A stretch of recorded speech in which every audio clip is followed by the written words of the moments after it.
Hello，大家好，今天是1月14号，美股盘前行情快报，我是阿哲，我们又再次见面啦。近来美股当面下跌，赚钱变得特别困难，但阿哲认为，只有在这种时刻，才能看出交易者的真正水平差距，同时让你发现比平时更好的买入交易机会，比如特斯拉或者 MSTR 等等个股，都提前美股先见到了低点，都出现了不错的交易信号。如果美股本次低点确认，那么这都将成为强势个股标的。我们看到今天的行情图版，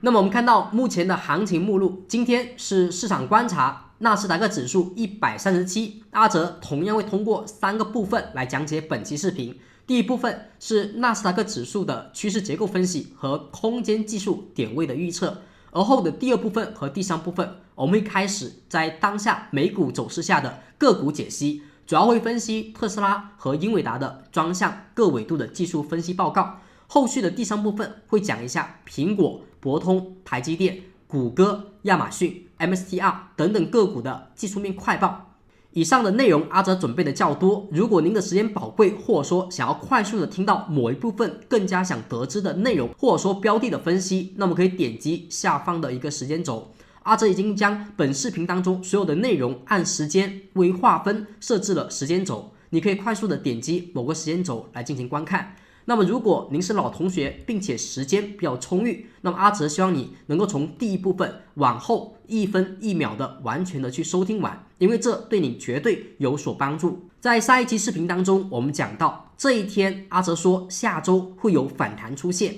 而在周一的时候出现了低开高走的一根阳线。那么这根阳线能不能预示着本周的反弹开始，低点确认呢？那么这是阿哲等一下会告知大家的，如何去确认这个低点的有效性。那么大家注意了，上周阿哲对于本周的预测是低点的反弹，但大家要注意，预测它只是第一步，而不是最后一步。不是说阿哲上期视频说本周会反弹，那么我们就立马反弹去买进。那么在预测之后，还是要有确认以及交易的过程。在当下的美股市场，阿哲的观点是有反弹的预期，但是除了少部分已经提前见底启动的个股之外，其他的个股还是要相对谨慎的去对待，因为目前的美股低点还不是有效的确认。我们如何去确认这个低点的有效？那么这里需要一个信号，大家可以看到图表当中阿哲所写到的这个数字叫做星值3。什么叫星值3呢？是股价在见到了高点之后的下跌，它跌到哪个位置容易见到一个低点，容易见到一个空方衰竭多方反攻的点位。那么我们可以按照一个方式来计算，可以算出这个星值3。首先把当天的最高点或者说本轮的高点标记为0号 K 线，0的低点只要被下跌所击穿，创了新低，下跌 K 线就标记为1。后续只要是下跌创新低，则标记新的数字，2的低点打破了1的低点，那么它就是2的低点如果又被一根下跌 K 线所打破，那么这就是3。那么星值3之后，关注短线止跌反弹的机会。一般来讲，星值3后的数字我们标记一个4号 K 线呢是关键的 K 线。4号 K 线如果直接为反包阳线，比如说它的收盘价比3的高点最高价都要高，那么直接为买点。那如果4号 K 线依旧是惯性下跌，或者说依旧没有反包，那我们可以等待一个信号，就是今天的收盘价比昨天的最高价要高，那么以此作为短线博弈反弹的机会，这一天买进，后续短线反弹能够快速的把握。而目前的股价走势，我们再来数一下星值3，高点为0的低点被下跌所打穿，这里是1后又被打穿，而且又是下跌 K 线，所以这里为2号的低点又被打穿，又是下跌 K 线，所以这一天为星值3。在星值3的低点附近，我们认为如果股价的回调，它是回调，而不是一个股价的空方的开始，打压的开始，那么这个星值3附近应该见到回调的低点。好，那么3后为4号 K 线不是反包阳线，所以这一天依旧不能为买点，所以说低点目前还不是很确定。我们要确定这个低点需要一根 K 线，这根 K 线呢是收盘价比昨天它的高点还要高的 K 线，一旦出现，则意味着星值3低点确立，股价呢这里会产生一个真正的有效的反弹。如果这根 K 线一直不出现呢，那么哪怕试试低点，它也不会有太多的一个做多的利润。那么除了少部分个股可以去做多博弈反弹之外，大部分个股还是不能轻易的买进的。所以大家要关注美股当前会不会有这一根 K 线在今天产生，如果有，那么反弹将一触即发。而我们博弈本次反弹的止损位就是3和4当中取的一个低点作为止损，股价跌破则意味本次反弹结束，或者说本次反弹失败，那么后续呢将会持续下跌。那么以上的心值3就是判断当前美股能不能够如期出现反弹，以及个股是否能够全面反弹的一个关键因素，等待一根确认的 K 线，也是一根我们的最后一步等待交易的信号。那么接下来我们开始本期视频的第一个主要部分，叫趋势结构分析。在近期呢，我们经常会按右侧来划分趋势线，在最近我们画了2根新的趋势线，就是左侧2个高点的沿线，它为这一次的反弹提供了一个压力，为我们提供了一个风险的提示。阿哲当时呢也是通过这一条趋势线告诉大家有所风险，反弹有很大可能要结束。英伟达当时也是因此去逃过了一个顶部的下跌。那么现在我们看到这一个低点的连线，那么有2条下降趋势线所形成的轨道，我们称为一个下降的楔形，它呢是一个收敛形态。而在上期视频当中，阿哲为什么说这里会有反弹的预期？一个关键的右侧分析就是目前的价格从高点通道的上沿跌到通道的下沿，如果按照目前楔形的形成有效的话，这附近应该是机会为主，而不是风险。也就是说，股价在这里已经是跌到了一个短线通道的超跌区域，那么这里的一个下跌空间理应不会太大。那么我们可以看到，那么像昨天这根 K 线，虽然说大幅低开，脱离了这个轨道的下轨，但是呢，盘中却大幅的上升，而后收盘还重新的回归到了通道之内。那我们会知道，这一个下轨附近，它是一个有效的测量，也是一个有效的支撑。那么股价在此之上，或者说在此附近，我们不应该再绝望、再盲目的去看空，或者说再去悲观的去看待美股市场，而应该认为这里至少会有一波反弹的测试，测试一下前方的高点是否被有效的跌破，前方的高点是否由支撑转为了压力。那么昨天将是一根关键的 K 线。为什么说昨天是一根关键 K 线？因为昨天出现了低开高走、有止跌的现象。我们曾经有讲过，对于一个相对的支撑的地方，它如果被跌破了，那么怎么去判定跌破的有效性，以及呢它的一个反抽怎么去买进？我们往往会用时间来衡量它的一个跌破空方的力度。一般跌破的第2天，它出现止跌，将意味着本次的跌破大概率为无效。所以跌破的第1天、跌破的第2天，如果有止跌的现象，则意味着前方的支撑依旧有效，而股价将会有一次反抽的机会。我们看一下前期也是如此的，像前方的这个高点，这一天是跌破的第1天，这里是跌破第2天，第2天出现了止跌，股价后续是不是快速的收回？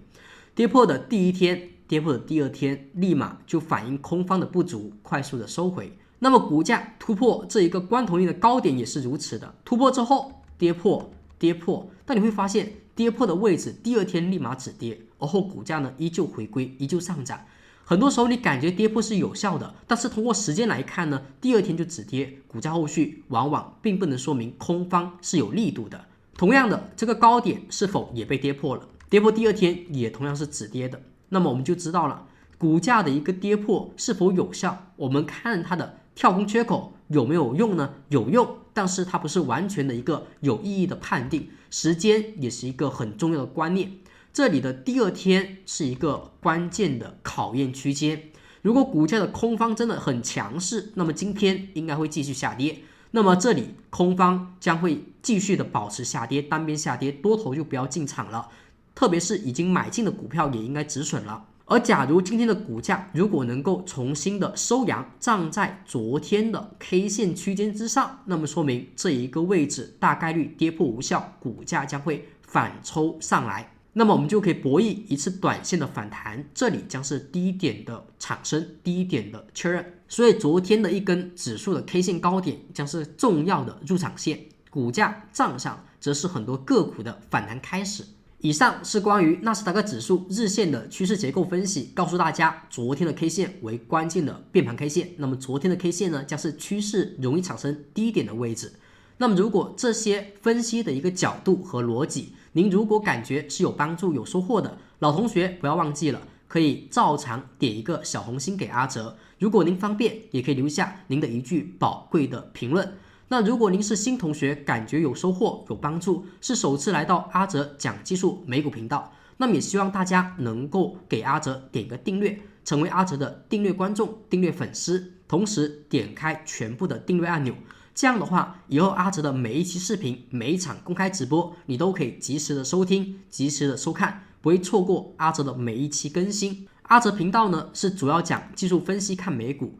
关注美股市场的行情波动。如果您是喜欢技术分析，并且您也是关注美股的，那么希望大家以后也可以一起学习技术分析，一起在美股当中实现盈利的增长。感谢老同学的点赞以及新同学的订阅，感谢大家的支持。现在我们看到第二部分，关于空间技术的分析，空间点位的测算。如果您是阿哲的一个订阅观众，那么你应该能够在一定的时间内收到阿哲盘前的消息分享。那么左边的这一条信息是阿哲每天盘前在 Telegram 当中都会去发表的一些观点以及点位的预测。我们看到昨天这一条信息是1月13号，阿哲呢在5点香港时间5点的时候所发布的。当时阿哲有讲到，目前的纳指呢是不断的新低，而上涨下跌当前都是比较强悍、比较凶狠的，所以当前是星期三，我们就要关注市午是否有买点产生。如果没有买点，那么大部分的个股短线还不能重新的看多，只有小部分提前启动的个股能够去把握强势个股的买入机会。而这里要关注的是特斯拉，是我们最近一直分享的点位预测。当时阿哲所发表的这个高点的压力是 397.01， 是昨天特斯拉日内的压力。这个点位就是日常的空间点位计算，那么它有什么用呢？那么阿哲认为，如果股价当天的收盘是在这一个高点和低点之间，说明当天的多空双方呢没有特别惊艳的表现，没有特别异常的表现，往往是一个顺势的上涨和下跌。那假如股价的收盘它跌破了预测的低点、预测的支撑，那么则说明空方极强，多方变弱，要小心后续的下跌。那假如果收盘是突破了压力高点，那么则说明多方极强，后续看涨。所以股价昨天特斯拉突破了 397.01， 收盘已经突破，那么我们就认为特斯拉在昨天已经由弱转强，多方开始变得极强。这也是为什么阿哲在开篇所讲到的，在美股还在下跌时，有些个股已经提前走强，特斯拉就是其中的一个。那么像纳指呢，我们也可以去看到它的点位，阿哲也是每天美股开盘前会去发布到 Telegram 当中的。如果您是新订阅观众，还不知道怎么领取，阿哲稍后也会告诉大家怎么去盘前拿到这一条消息。我们看到昨天的一个高点的压力是 19238.37， 那么它有被突破吗？我们看到昨天的这个价位应该是阿哲所画的环射线的这个地方，大概呢是在上周五的阴线实体一半左右。而你会发现昨天的阳线低开高走，其实没有突破。那比如说目前的股价，目前的纳指依旧处于顺势下跌当中。那你也会发现很多 K 线底下有一些颜色的点点，这是红绿灯。如果股价当天出现的是一个绿灯的按钮，说明当天的收盘突破了阿哲所预测的高点，是多方强势的表现。而如果当天是一个红灯呢，则说明当天预测的低点支撑是被收盘跌破的，说明它是一个弱势的表现，空方极强。那么我们会看到最近虽然是一个震荡行情，但股价下跌时产生的首个绿灯，而后是不是有反弹产生？那么像股价下跌时产生的首个绿灯，说明这是下跌当中反弹的一个征兆。那反弹之后出现的首个红灯，是不是风险的出现？虽然说这是一个右侧的卖点，但是你卖在这里总比后续被套要强很多。那么我们看到本次的反弹，这一根大阴线的高点是否也是一根红灯 K 线？反弹当中出现红灯，那么股价是不是空方极强，多方走弱？后续市场出现了一个下跌，这一天卖出虽然有点晚，但是比后续硬拿着被套是不是要好很多？后续依旧有比较大的跌幅。那么我们会发现的是，从高点跌到这里还是没有出现绿灯，而股价下跌时关注首个绿灯，所以我们目前要关注它的绿灯何时会产生，看到这一个价位，这是我们在周二时要看到的。这个点位呢，每天会更新，每天都不一样。那么周二的点位，阿哲提前公布给大家，因为有些同学可能收不到阿哲的盘前提醒，那么你可能听完视频就可能过去了，那么可能就错过了。那么阿哲就在视频当中提前告知大家，这个点位是19094.04。那么纳指今天收盘只要站在这个点位之上，就会出现绿灯。那么这个价格其实也跟昨天的这一根假阳线的高点有点类似，所以这个高点确实是个关键的价位。如果今天的收盘能够过去这个高点，基本上会达到很多种技术的一个买点。所以这个价位如果能过去，基本上反弹无疑，基本上这就是一个美股本次调整的低点。希望今天的点位能够为大家提供一些帮助，及时把握到本次的反弹开始。当然呢，如果今天的反弹并没能够去突破这个价位，那么我们需要看到周三、周四未来的几天能否每天去突破预测的高点，而这个点位是不一样的。那么这里呢，阿哲告诉大家如何去领取到每天盘前 Telegram 当中的这条消息。首先它有一个要求，就是你必须得是阿哲的订阅观众，点完订阅之后才有机会收到阿哲这一条限时的一个福利信息，一般会有半个月左右的时间给你提供帮助，这是阿哲给到订阅同学的一个福利，一个见面礼。那么第二，你订阅阿哲之后可以看一下视频底下的评论区，在评论区当中，阿哲有一个置顶评论是阿哲所发布的，在这个评论当中有一个助教老师的联系方式，是助教老师的 Telegram， 你点击链接，然后跟助教老师发送2个字叫盘前，你发送盘前作为口令给到助教老师，那助教老师呢就知道您是阿哲的订阅观众，听了阿哲的视频，那么后续你是想要知道阿哲每天盘前的一个点位的预测和对于指数的一些判断，那么发送盘前之后呢，他会帮大家去登记这个名额，后续阿哲每天盘前消息发布之后，他会告诉大家这个点位是多少，阿哲的一个观点是什么。那么如果您是订阅了阿哲的同学，那么记得及时的在下方评论区找到助教，去发送2个口令，叫做盘前。那么这个盘前的消息是阿哲对于订阅观众一份见面礼，那么希望呢在半个月的时间里能够给你提供一些帮助，能够帮你把握一些机会和规避一些风险。这里要提醒一句，盘前的消息只是订阅福利之一，而不是所有。我们看到下面的这个福利的介绍，只要大家订阅了阿哲频道，那么你可以拿到3份福利。第一份呢，就是刚才我们所说的盘前解析和点位的预测。那么同时，阿哲对于爱学习、热爱技术分析的同学，还会提供一个粉丝群组，专门的学习小组。你有任何的技术分析的疑问，都可以在这个小组当中去提问，阿哲看到会及时的解答。并且我们在粉丝群组内每周呢会有专门定制的一个进阶知识和内部的公开直播，只要您在粉丝群组内，你都可以去免费的参加我们的内部直播课程。那么在这里，阿哲需要补充一点，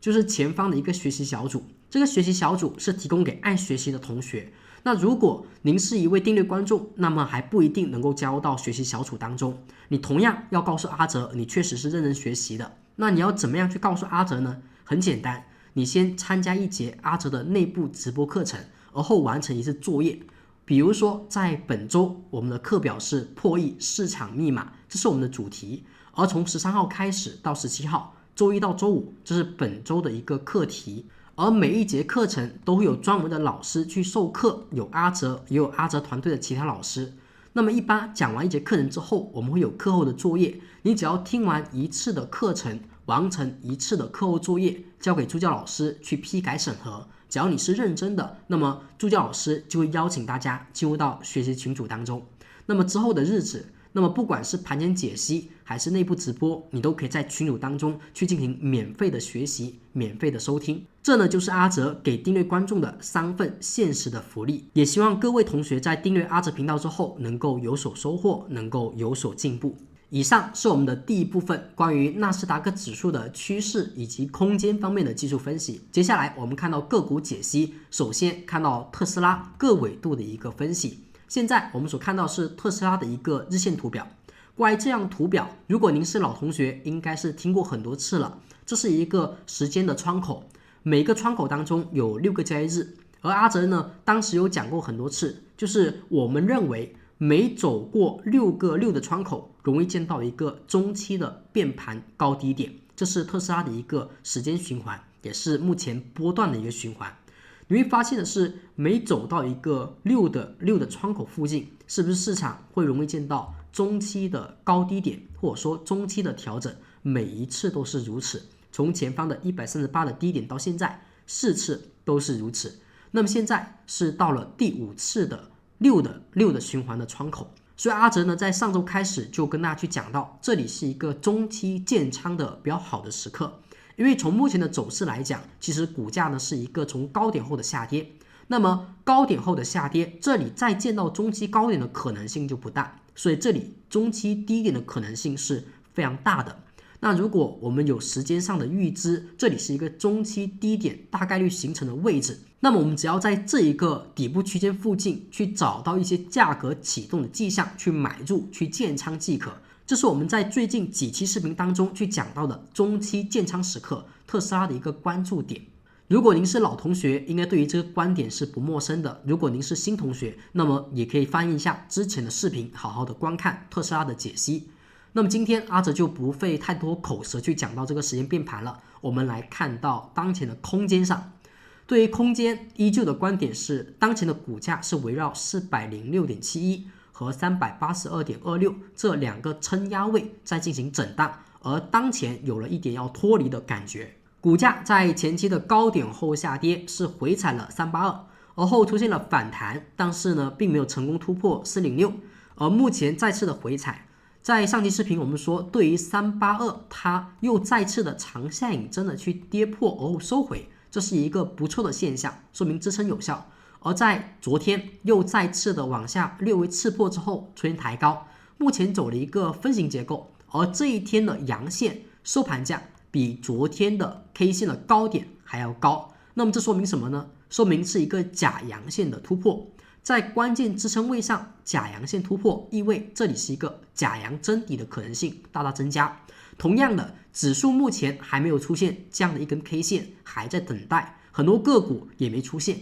而特斯拉却提前出现，这种叫做提前于指数见到了低点，提前于指数产生启动，那么它也将提前于指数出现强势的上涨，哪怕指数后面的反弹不强力，或者说后面的反弹的空间有限，但是特斯拉作为提前启动的个股，它也理应出现短线不错的空间反弹利润，这也是我们所期待的。这个地方如果是中期低点，这里将会是首次的空间的打开。那么对于这一个中期低点，它是以震荡的方式来进行，还是会比较强势的启动，再去创出前方的高点？关键在于406是否能够有效突破。在前期股价运作当中，这里是没有有效突破的，而当前的价格没有去触及到406，那么今天基本上有概率一跃而过，出现缺口的突破，那么大概率也就是有效的。那假如这里突破之后又再次回归，那么说明这个中期低点将容易是震荡运行，但这个概率呢是不大的，今天有可能就是一个有效的突破。这是有关于空间方面的解析。接下来我们看到资金和动能方面，我们看到目前的图表，当前呢你所看到是特斯拉的日线图，在图表当中的绿灯就是当天的日内预测高点被突破的时候多方强势的表现，红灯呢就说明当天的日内低点支撑被跌破，是空方强势，所以空方强势后续容易调整，空方强势后面容易调整。而在时间上，我们认为这个低点容易是一个中期低点，中期建仓的底部区域的时候，我们就要关注了，在这个区间内所出现的绿灯，也就是价格的异动信号。那么这里是一个绿灯，那么这里呢是一个绿灯，所以就说明这里其实有2次比较好的买入机会，昨天呢也同样是一个买入的时机。而看到下方的一个资金来说，前方的连续流出之后首根流入的 K 线是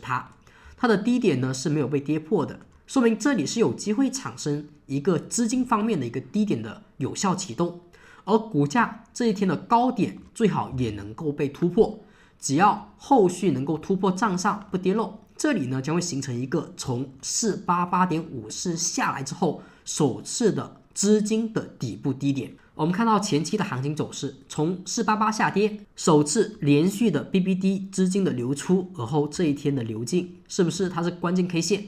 它的高点有被突破吗？没有，它的低点呢被跌破了，所以这里不是一个有效的低点启动，资金层面上它只是一个反弹。像这些位置资金连续流出，而后这一天是流入 K 线，低点没被跌破，高点被突破，所以这是一个震荡当中资金提醒的启动点。那么当前呢又来到了这种位置，我们看一下这里能不能突破。这里如果产生突破，可以作为第3次的加仓点。不过这一个加仓呢就相对激进一点，因为它会偏高一些，但是它的一个买点呢也有一定的确认性，它是一个突破的买进信号。这是特斯拉的空间、资金和动能分析。那么接下来我们看到英伟达。英伟达的空间在前期的高点下跌之后，阿哲呢在上期视频是不是画了2个价位，135.1和131.5。那么在昨天一些利空消息的反应下，价格呢大幅的低开，跌破了131.5，但是股价后续却低开高走，出现了一个反攻的迹象，最后是一根假阳线收回。我们曾经也有教学过，股价呢在某些支撑位上出现了假阳线，一般意味着有可能产生反弹。只要在支撑位出现假阳线，并且能够被突破，一般呢至少会有反弹，价格假阳突破，反弹出现，假阳突破，反弹出现。那价格目前呢从高点后的下跌，这里是一根假阳线，而且也在支撑位附近。那么假阳线的高点能不能被突破？如果能被突破，这里是英伟达的反弹出现。当然呢，阿哲认为它也只是反弹而已，因为从低位的启动走了一波拉升行情，而价格目前的调整确实调得有点太深了，有点力度太大了，这是一个很明显的资金出逃的表现。而从结构性来讲，我们曾经讲过，这是一个上涨回调而后创新高。从结构性来说，这个小的结构，它这个左侧的高点如果不被触碰，回调不跌破，它属于一个多方强势的回调。到目前很明显，它出现了跌破，而且跌破非常的凌厉，并且这个跌破不只跌破了前方的高点，还跌破了这一个低点。所以当前的股价哪怕要反弹，它也会面临前方这一个中枢的压力，价格在此处形成了一个筹码的压力。所以英伟达哪怕这里产生反弹，它也将阻力重重，难以跟特斯拉一较高低。所以当前呢，哪怕英伟达有机会产生，你说是选英伟达还是特斯拉？那么阿哲要选的话，应该会主要选到特斯拉，因为英伟达目前上方的压力呢，将会比特斯拉要多一些，而且更近一些。我们可以关注一下本次反弹对于这个压力区间的反应，究竟走的是一个震荡，还是能够像之前一样直接再次反攻，市场的多方资金依旧不惧艰辛，能够再持续的流进。那样的话，我们可以相对的去有所改观。但在此之前，这里不容易走强。而通过资金层面，我们也可以来看一下前期的高点下跌是不是也是有一个红灯，连续的绿灯之后有一个红灯，然后股价呢连续的下跌。上期视频我们告诉大家，这一天是一个变盘点。为什么是变盘点？因为它是一个股价上穿之后首次的下穿，所以这根 K 线它理应是上涨回调的一个低点变盘，那么它的低点是不应该被有效跌破的。目前有一根假阳线跌破，假阳线的跌破不能算是有效，所以股价呢，只要今天或者说短期2-3天内吧，能够收盘重新收到这根 K 线低点之上，也还是可以认为这个低点变盘依旧是有效的。这是我们所说的变盘点目前的一个应用。而股价的动能方面，目前依旧是没有灯，也就是说它不是一个红，也不是一个绿，股价呢是一个顺势下跌。那什么时候这里可能会转为一个绿灯呢？我们可以关注一下今天的股价走势，它要突破一个高点，这个高点它是133.36。英伟达今天如果收盘能够收在133.36之上，那么也就说明股价今天将会是一个绿灯。如果它转为绿灯，那么至少下跌之后，这是一次反弹的买入点位。因为价格在连续下跌，而且是单边下跌当中首次的绿灯，这是要特别关注的。它往往是一个不错的一个博弈反弹的机会。但是按照技术面来讲，它这里的反弹空间应该是不大的，这是要再一次去提醒一下大家的。它这个前方这里是有比较大的压力。以上是英伟达空间、资金、动能的一个分析。那么接下来呢，我们来到第三部分。第三部分是有关于个股的技术面快报。阿哲会用资金和动能的角度去快速分析一下苹果、博通、台积电、谷歌、亚马逊、MSTR 等个股的技术面快报，希望对大家也能够有所思考和帮助。我们先看到第一只个股是苹果。苹果的话，在上期视频当中我们讲到有一个关键的支撑位，就是这一根阴线的最低价格233。这个支撑位呢是空间计算而来，而后当天呢是完全的精准的回踩了233这个价位。所以这个关口阿哲觉得很关键，在上期视频当中我们重新把苹果纳入到了一个行情快报的分析当中。前方260.1区间的下跌呢，其实是对于前方的一个高点这个突破之后的回踩，目前的回踩略微刺破，但是收盘是没有跌落的，所以这里的回踩呢依旧是可靠的，以及呢多方依旧可以认为是强势的，它并没有去跌破前方高点的突破，比英伟达的小结构要强一点。那么当前从资金程度来看，资金表现还是不强，因为还是一个连续的流出资金。我们用关注特斯拉的方式来关注一下苹果，你也可以看到连续的下跌，连续的流出资金，这一天是流进的。当这一天流进之后呢，高点没有突破，低点呢被跌破，所以这是一个资金方面不成底的一个迹象。那价格呢目前又再次下跌，当前资金没有出现转率，所以资金层面上目前还没有提供一些特别好的信号。而价格我们看到连续的下跌，但是影线还是比较长的，说明下跌途中呢有反抗力量，而且反抗力量呢是比较持续的，而且是坚定的。那目前是在233的支撑上出现了一个假阳线，我们说假阳容易见真底，假阳线见真底的特征是它的高点要在支撑这个以上被突破，我们认为支撑有效，低点有效，股价启动有效，所以这个位置的苹果最好能够有一个假阳突破的买点，如果没有出现，则说明可能还不是很强势，我们可以再多等待一下。当这个位置成为一个本轮回调的低点的概率是特别大的，所以苹果走到这要特别关注它的低点启动信号，我们要时刻关注好。接下来我们看到第二只个股是博通。博通的话呢，我们上期视频给它下了一个定义，就是它弱于目前的指数。但我们所说的弱只是短期的弱，在中期来讲其实也还好，因为目前的指数走势是一个楔形的一个下跌，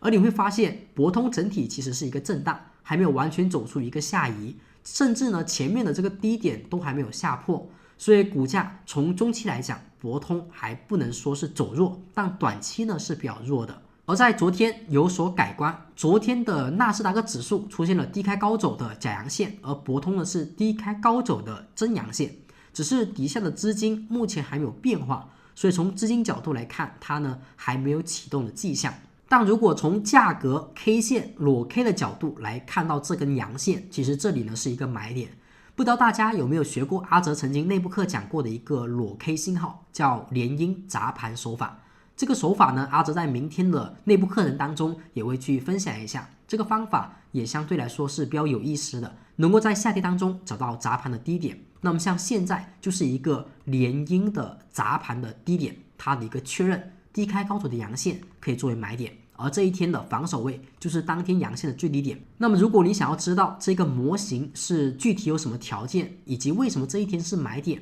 那么你也可以记得参加我们明天的内部课程，跟助教老师报名之后呢，明天他会发送课程的链接给到你。这一天的买点，它的防守位低点做止损，这一天后续继续看涨。那么如果能够在今天再出现一个绿点 K 线、绿灯 K 线，效果会更好。今天的绿灯将会在突破232.150后出现，股价收盘能够收在这个价位之上，将会成为一个本次下跌以来的首个绿灯 K 线。接下来我们看到台积电，台积电的走势最近是跌得比较狠。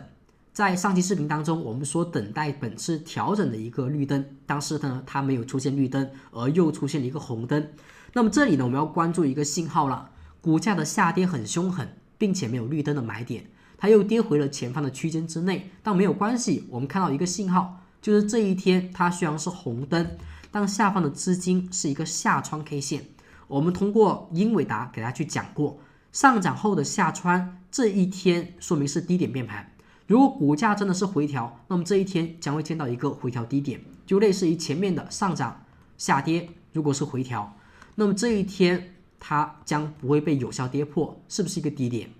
股价上涨下穿，这一天是变盘点吧，低点。股价上涨回调，这一天下穿是低点吧，是变盘点。是不是每一次的上涨回调下穿它是低点，它是低点，它也是低点。那么现在呢，又是上涨回调，又是下穿，这里是不是也能认为它会是低点？同样它是一根假阳线，如果你说这一天直接去买进太激进了，因为当天还是一根红灯，那这一天之后怎么买啊？突破它的高点买进。那么如果更加明确一点，我们也可以看一下这一天它会不会有一个绿灯产生。比如说今天周二，绿灯会在哪里产生呢？绿灯会在突破202.475之后出现绿灯 K 线，也是高点下跌以来首次的绿灯，那么它也可以作为一个低点变盘后的买点。接下来我们看到谷歌，谷歌的话呢，昨天也是一根长长的下影线。我们之前讲过啊，股价的下跌看它的影线变化是不是能够发现一些规律。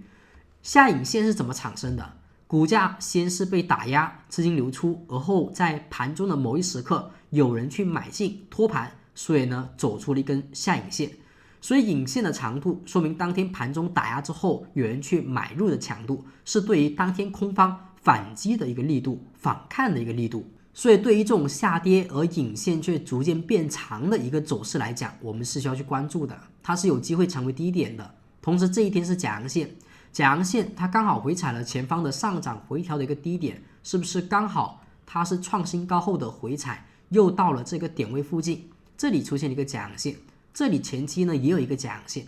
那价格呢，我们认为最好是把它的假阳线突破，当然突破的时候啊，不要像前面这样子，前面这样子突破虽然很强势，但第二天立马冲高回落是一根负线，就不太好。所以这一天的突破，我们不要求它有多强势，能够收盘稳稳的去过，有实体去过那就好了。像这一天直接开盘突破高开高走，第二天就冲高回落啊，有时候多方过于强势，但是市场不允许，可能就会出现短线的快速的结束。那这里如果要走得持久呢，最好越快突破越好，但是突破时啊，以实体去突破是最好的。下方的资金层面没有给到太好的消息，它没有上穿，没有下穿，也没有出现连续流出后的流进，但前期这里呢有连续流出后的流进，这根 K 线是不是一个支撑位？它的高点没有被有效突破，但低点呢也没被跌破。如果还能够去站在前方这根10日线的高点之上，那么效果也是不错的。那么目前对于谷歌的观点就是它有低点的迹象，但是呢也要等待启动，跟我们所说的苹果啊、台积电呢是异曲同工的，观点是一样的，有低点但是没有启动。目前只待确认后的交易，它呢和特斯拉不是一个级别。目前最强势的个股就是类似于特斯拉那样的个股，已经提前启动有买点的。那么相对次一档的就是类似于谷歌、台积电等等个股，英伟达等个股有止跌在支撑位上有假阳出现的。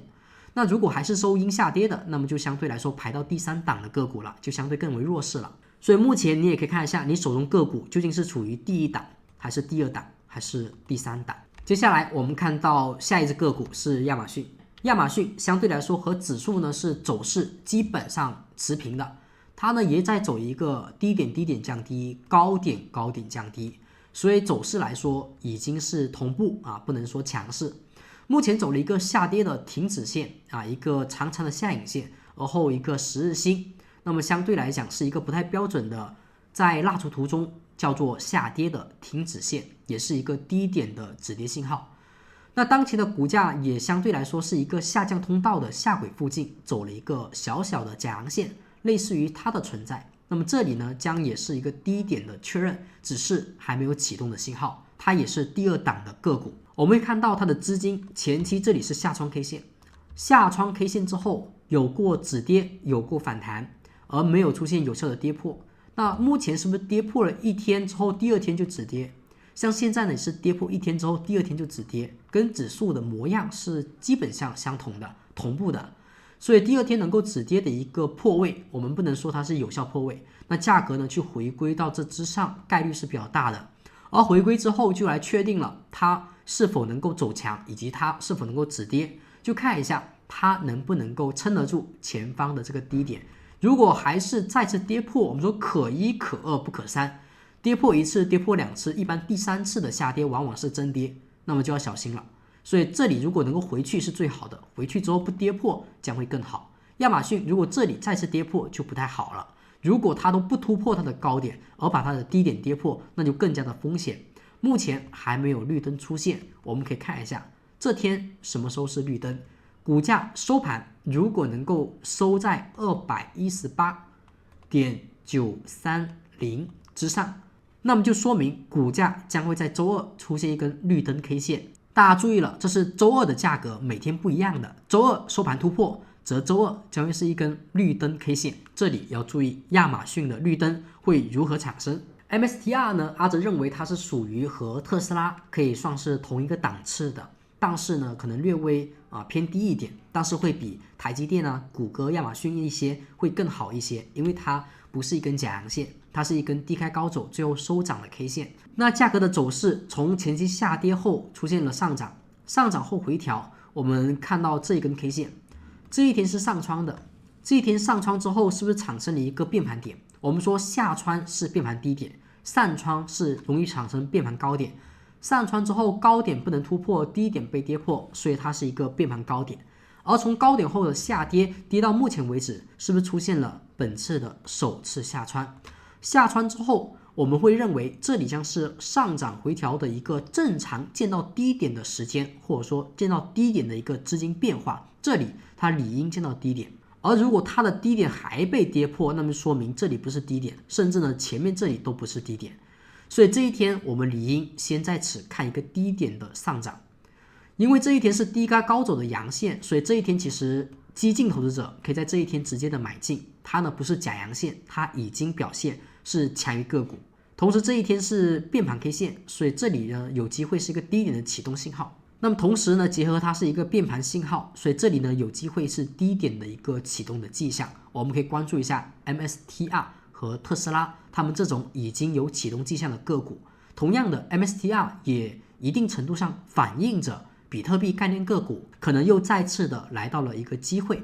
我们也可以关注一些个股的表现，比如说它提前于指数见到低点，指数最近呢还在下跌，还在创新低，但是短线来说 MSTR 低点是提前出现的，和特斯拉是不是也是差不多的？所以目前来讲 MSTR 可以作为买点，而低点呢作为防守，跌破止损，不跌破这里开始再次的去看涨。以上就是1月14号美股盘前行情视频。阿哲的观点比较明确，目前的美股应该以机会去寻找，而不要再盲目的恐慌，盲目的觉得风险还会释放。这个位置哪怕不是一个最低点，它也是最低点附近的底部区域。那么指数可以等待一个启动信号，跟指数同步的或者说弱于指数的个股我们小心对待，但是强于指数甚至提前启动的个股，比如说特斯拉或者说 MSTR 等等个股，我们可以积极的去应对，提前的去博弈机会和反弹。那么感谢大家今天的观看，那么更多精彩内容我们下期再见，拜拜。